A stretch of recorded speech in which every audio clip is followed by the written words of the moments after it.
So hey guys, welcome back to our channel. IPO की लग चुकी है बाढ़ और इस बढ़िया सी मार्केट में आईपीओ के बाढ़ के माहौल में 3 आईपीओ ऑलरेडी आ चुके हैं। आज हम कवर करने वाले हैं आपके लिए 4th आईपीओ जो आज खुलने वाला है, which is Entero health care solution limited का आईपीओ। इस वीडियो में हम जानेंगे इस कंपनी की फाइनेंशियल्स, इसका जीएमपी, इसकी वैल्यूएशंस और क्या ये कंपनी हमारे लिए कोई लिस्टिंग का स्कोप छोड़ रही है या नहीं। ऑल्सो क्या ये कंपनी लॉन्ग टर्म में अच्छी है, क्या हम इसको होल्ड कर सकते हैं कि नहीं, सब कुछ जानेंगे इसी वीडियो में। So let's dive into this video. तो सबसे पहले हम देख लेते हैं बेसिक डिटेल्स क्या है कंपनी की। तो ये company health care product distributor है। क्या मतलब, जो कंपनीज हेल्थ केयर के प्रोडक्ट्स बनाती हैं, जो मेडिसिन बनाती हैं या कोई भी और हेल्थ केयर प्रोडक्ट्स बनाती हैं, ये उनको मैन्युफैक्चरर से लेके क्लिनिक्स तक, कस्टमर्स तक पहुंचाती है। ये कंपनी इनकॉर्पोरेट हुई थी 2018 में and largest and fastest one of the largest and सबसे ज्यादा तेज ग्रोइंग कंपनी बन चुकी है सेगमेंट में ऑलरेडी। ये कंपनी का बेसिक काम मैंने आपको समझाई दी है कि मैन्युफैक्चरर से सामान लेके उनके हेल्थ केयर प्रोडक्ट्स को लेके क्लिनिक्स में, फार्मेसी में एंड हॉस्पिटल्स में उसको पहुंचाती है, डिस्ट्रीब्यूट करने का काम करती है। थोड़ी सा और बात कर लेते हैं कंपनी के बारे में। तो private labelling health care products भी अपने बनाती है, मतलब अपने नाम से, अपने ब्रांड नेम से ये हेल्थ केयर प्रोडक्ट्स खुद भी बनाती है, जो ब्रांड नेम है एंटेरो सर्जिकल। मतलब इस ब्रांड नेम के अंदर ये अपने हेल्थ केयर प्रोडक्ट्स भी बनाती है। अगर हम प्रोडक्ट्स देख लेंगे क्या क्या है, तो वो है monitoring device, nursing products, rehabilitation products and consumables. ये 4 तरीके के प्रोडक्ट्स ये कंपनी खुद बनाती है। इनका एक क्लाउड बेस्ड प्लेटफॉर्म भी है। क्या मतलब, ऑनलाइन एक ऐसा प्लेटफॉर्म भी है जहां पे आप एंटेरो डायरेक्ट के नाम से उसको सर्च कर सकते हो एंड वहां पे ऑनलाइन ऑर्डर एंड रिटर्न वगैरह चीजें ये सब कर सकते हो। 86,000 एक्टिव कस्टमर्स इनके पास ऑलरेडी, और ये बहुत तेजी से ग्रो हो रहे हैं। नाउ हम आईपीओ डिटेल्स के बारे में बात कर लेते हैं। ओपनिंग डेट्स के बारे में अगर बात करें तो 9th फेब को ओपन होगा एंड 13th फेब को ये आईपीओ क्लोज हो जाएगा। अलॉटमेंट डिसाइड होगी 14th फरवरी को। रिफंड जो है वो 15th फरवरी को स्टार्ट हो जाएगा एंड लिस्टिंग की जो डेट है वो आ रही है टेंटेटिवली 16th फेब को, बट हो सकता है इससे पहले भी कंपनी अपने आईपीओ लिस्ट कर दे। अगर हम लॉट साइज के बारे में बात करें तो रिटेल कैटेगरी में एक बास्केट जो है वो 11 शेयर्स की होगी, which cost you around 13,838 rupees. HNI small category की बात करें तो 15 लॉट्स की होगी एक basket, which is 165 shares and इसके लिए आपको देने होंगे 2,07,570 रुपीज। अगर हम एचएनआई बिग कैटेगरी की बात करें तो 73 लॉट्स का एक बास्केट होने वाला है, जो कि होने वाला है 10,10,174 रुपीज। अब हो सकता है ये देख के आपको लग रहा हो कि यार 11 शेयर सिर्फ एक लॉट में मिल रहे हैं एंड उसका प्राइस 13,000 आ रहा है, ये कैसे? क्योंकि जनरली हमने देखा है आईपीओ में नंबर ऑफ शेयर ज्यादा होते हैं एंड प्राइस कम होता है, और इस आईपीओ में हमें देखने को मिल रहा है कि प्राइस काफी ज्यादा है। इसके बारे में हम थोड़ी सी और बात कर लेते हैं। सो अगर हम size of the IPO and price of the IPO की बात करें तो 1600 करोड़ का आईपीओ आने वाला है। ये अच्छा खासा साइजेबल अमाउंट है 1600 करोड़ एंड इसमें से अगर हम इसको बाइफरगेट कर दे फ्रेश एंड ओएफएस में तो 1000 करोड़ का फ्रेश इशू होने वाला है। मतलब ये जो कंपनी नए इश्यूज ला रही है, नए शेयर्स ला रही है, ये पुराने शेयर्स को बेच के नहीं ला रही, ये नए शेयर्स को इशू कर रही है, फ्रेश है, जो बिल्कुल अभी तक कहीं किसी के पास नहीं है। एंड 600 करोड़ का इसमें से ओएफएस होने वाला है। 600 करोड़ का ओएफएस मतलब ऑफर फॉर सेल, मतलब जो ऑलरेडी प्रमोटर्स के पास अपना शेयर है वो ये बेच रहे हैं। 600 करोड़ का पार्ट इस 1600 करोड़ में से, विच इज थोड़ा सा नेगेटिव साइन। लास्ट में हम इस वीडियो के एंड में आपको सारी डिटेल्स, पॉजिटिव्स एंड नेगेटिव्स बताएंगे, so stay tune till the end of this video. Also grey market premium के बारे में बताएंगे एंड वो कैसे चेंज करता है ये भी समझाएंगे।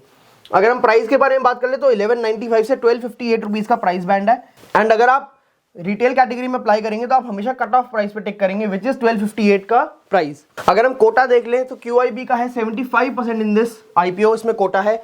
एचएनआई का सिर्फ 15% है एंड रिटेल का सिर्फ और सिर्फ 10% कोटा है इस आईपीओ में।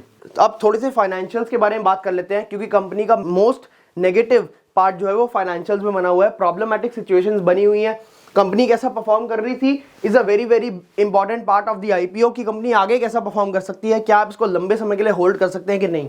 अगर हम रेवेन्यू देखें 2021 में तो वो 1783 करोड़ था, ये सब फिगर्स करोड़ में है, 1783 करोड़ था।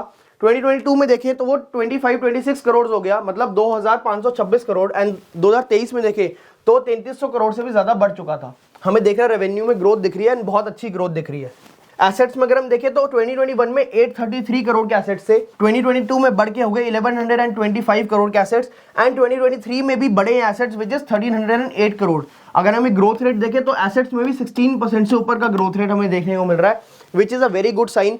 10-15% से ज्यादा रेवेन्यू बढ़ रहा है, which is a very good sign. Assets भी 15% से ऊपर बढ़ रहे हैं, which is also a very positive sign. But अगर हम प्रॉफिट आफ्टर टैक्स देखें, ऑल्दो रेवेन्यू बढ़ रहा है बट प्रॉफिट जो है वो नेगेटिव था 15 करोड़ रुपए 2021 में। मतलब आप सोचो कि 17 करोड़ रुपए का बिजनेस कर रही है कंपनी एंड प्रॉफिट करने की जगह 15 करोड़ रुपए का लॉस कर रही है। अगर आप देखो तो 2500 करोड़ का इसके बाद रेवेन्यू बढ़ गया, मतलब 1700 करोड़ से 2500 करोड़ का रेवेन्यू हो गया, मतलब 2500 करोड़ का सामान माल बेच दिया इन्होंने, अपना रेवेन्यू बना लिया। बट अगर हम लॉस देखें तो लॉस भी बढ़ गया गाइज। इसका मतलब अगर कोई सामान ज्यादा बेच रहे हैं तो उसमें उनको ज्यादा लॉस हो रहा है। 29 करोड़ रुपए का लॉस है यहाँ पे, 15 करोड़ से बढ़ते बढ़ते ऑलमोस्ट लॉस डबल हो चुका है। अगर हम 2023 में देखें तो रिकवरी आई है एंड फिर भी 11 करोड़ का लॉस है। तो आपको आई होप समझ आ रहा होगा, इसमें रेड फ्लैग्स हैं काफी ज्यादा। ऑल द रेवेन्यू बढ़ रहा है, एसेट बढ़ रहे हैं, ग्रोथ रेट भी अच्छी है, फास्टेस्ट ग्रोइंग कंपनी है हेल्थ केयर डिस्ट्रीब्यूशन सेंटर में। बट फिर भी इनका जो लॉस है वो अभी तक कम नहीं हुआ, जीरो नहीं हुआ एंड ये प्रॉफिटेबल कंपनी अभी तक नहीं है। इसी वजह से अगर हम इनकी वैल्यूएशंस देखें तो वैल्यूएशन में बहुत प्रॉब्लमैटिक सिचुएशन बनी हुई है। ROE यानी रिटर्न ऑन इक्विटी, जो इनके अपने पैसे उन पे रिटर्न जो है वो -2.66% है, which is a very negative sign. अगर हम ROCE देखें, रिटर्न ऑन कैपिटल एम्प्लॉयड, जो उन्होंने कैपिटल लगाई है टोटल, वो आ रही 6% और वो इस वजह से बढ़ रही है क्योंकि इनके पास डेट जो है वो धीरे धीरे बढ़ता जा रहा है, which is a sign of caution and ये प्रॉब्लमैटिक सिचुएशन क्रिएट कर सकता है। अगर हम डेट टू इक्विटी देखें, अभी तक फिलहाल 0.45% है, जो कि बहुत ज्यादा नहीं है, बट क्योंकि इनका डेट दिन बर दिन साल भर साल बढ़ते जा रहा है, वो एक गलत एक नेगेटिव साइन है।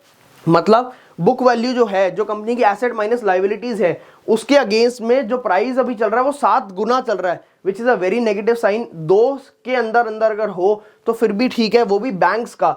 नॉर्मल कंपनीज का तो 1 के आसपास होना चाहिए। तो 7.22 is very very large, very very extended and price to earnings अगर आप देखेंगे, मतलब 1 रुपए की अर्निंग के लिए कंपनी कितना रुपए प्राइस मांग रही है वो देखेंगे तो 129 के आसपास चल रहा है। मतलब आपको 130 रुपए के आसपास पैसे देने पड़ेंगे 1 रुपए कमाई करने के लिए।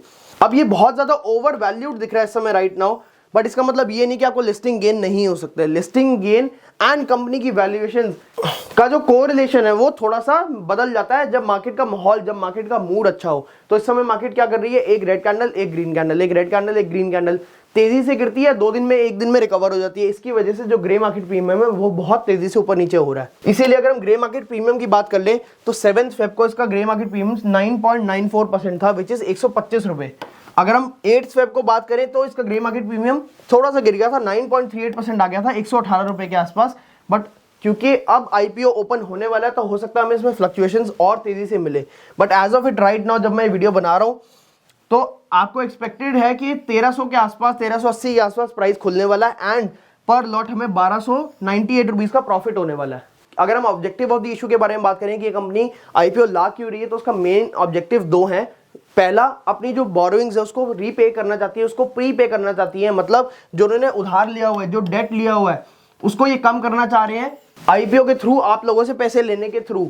एंड सेकेंड, ये अपने आप को एक्सपैंड करना चाह रहे हैं इनऑर्गेनिकली, मतलब अपनी सेल्स के अलावा भी और तरीके होते हैं ग्रो करने के, which is mergers and acquisition.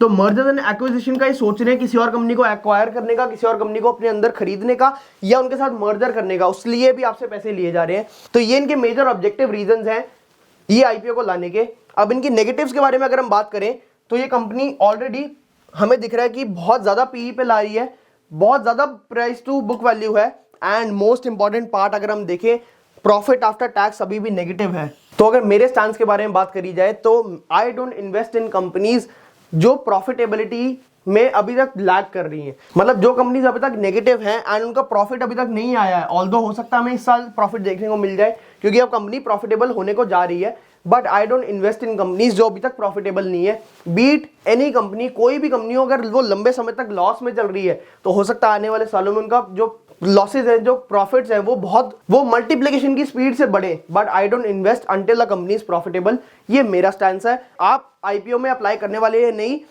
Consult your financial advisor before investing and let me know कि आप इसमें अप्लाई करने वाले हैं नहीं। ऑल्सो ग्रे मार्केट प्रीमियम 10% से कम है, which is also sign of caution for me. जब तक 20-25% से कम होता है, सो आई टोल्ड यू 20-25% से अगर कम होता है तो चांसेस होते हैं कि जिस दिन अगर लिस्टिंग होनी है, मार्केट का मूड माहौल उस समय अच्छा नहीं है, तो हो सकता है ग्रे मार्केट प्रीमियम गिर जाए एंड डिस्काउंट में खुल जाए and I don't want to take that risk. हो सकता है मैं आने वाले समय में इससे बढ़िया अपॉर्चुनिटीज मिले, so I would wait for it. आपका क्या स्टैंड बन रहा है? Do let me know in the comments down below. Like this video, subscribe to our channel and press the bell icon so you don't miss any updates on this channel. Thank you.